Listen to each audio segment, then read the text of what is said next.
আমি সিরাজ মিয়া বলতেছি যে আমি ব্যানের জন্য আবেদন করছিলাম স্যারের কাছে। তো স্যারেরা আমার এটা মঞ্জুর করছেন, আমার বাসায় গেছেন, ওনারা দেখছেন যে আমি কি করতে পারবো না পারবো।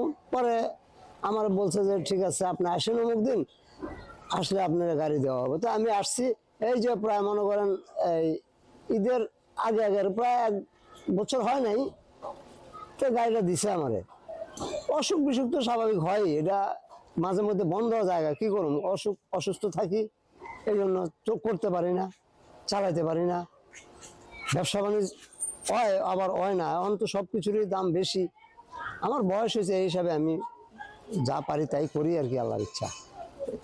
আমি মনে করেন এখন সক্ষম, আমি মোটামুটি ভালো আছি, আল্লাহর ইচ্ছা টুকটাক করে গুলা খাইতেছি, ভালোই আছি ইনশাআল্লাহ, আল্লাহর রহমতে।